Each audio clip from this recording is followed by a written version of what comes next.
Hey friends, welcome back to my channel. My name is Abby and this is Abby Reads, and today we are going to talk about the end of the year book tag.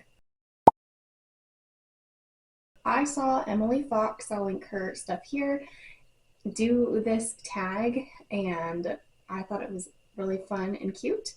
So as we move into December, I thought it would be fun to talk about the books that I'm looking forward to. So the first question is, are there any books that you have started this year that you still need to finish? Yes and no. What I DNF'd this year, I'm not going to pick back up. I don't really have a pile of shame where I set them down for long periods of time and go back to finish them. Except I have one book of shame, and that is The Witching Hour by Anne Rice. I started this last year in September, and I don't want to stop reading it. I'm in the middle of it, but I also don't want to pick it up right now. It's catch-22. Like, I am enjoying it when I am reading it, but it's not on my mind when I am not reading it, if that makes sense. The next question is, do you have an autumnal book to transition into the end of the year? So I have The Wedding Witch by Erin Sterling. This is part of the X Hex series, and it sounds like the perfect transition because it is about witches, but it's also set at Christmas time. The second book is The House Across the Lake by Riley Sager. I like reading thrillers at this time of year because it's cold. It makes you want to just isolate yourself and get into these creepy crawly books, and I really like that. It doesn't have to be Halloween for thrillers. And then the last book on this list is What Moves the Dead. So previously I thought I had read this, and I told you guys that this was about something that it's not about. I've read Follow Me to Ground, not What Moves the Dead. So I think that this would be a good time to pick this up and get into it.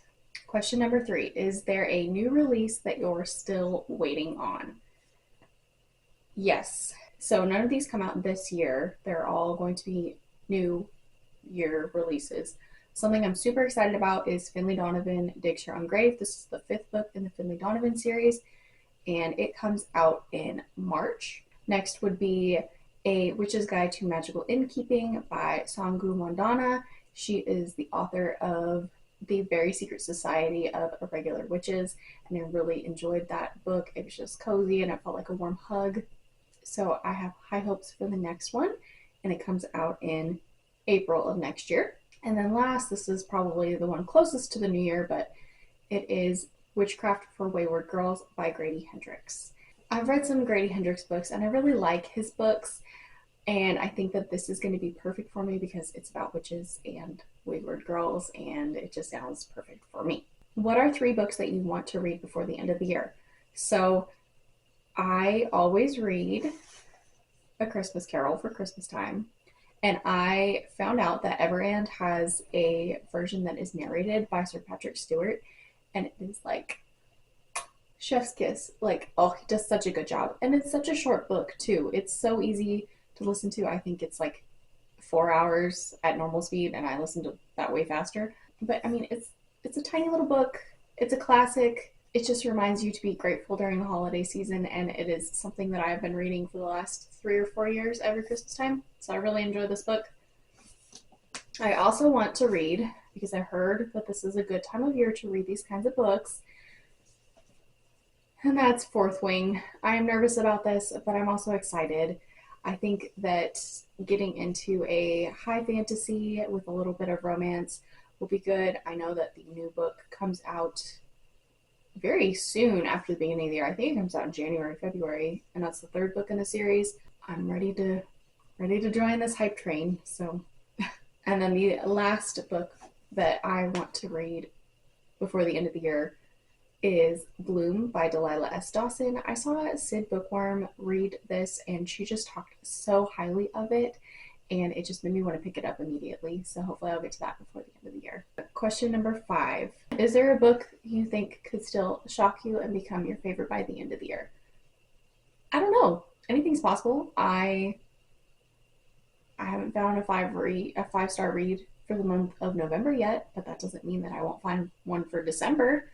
I don't even know what my favorite book of the year is so far. I'll have to look back. Question 6. Have you already started making reading plans for 2025?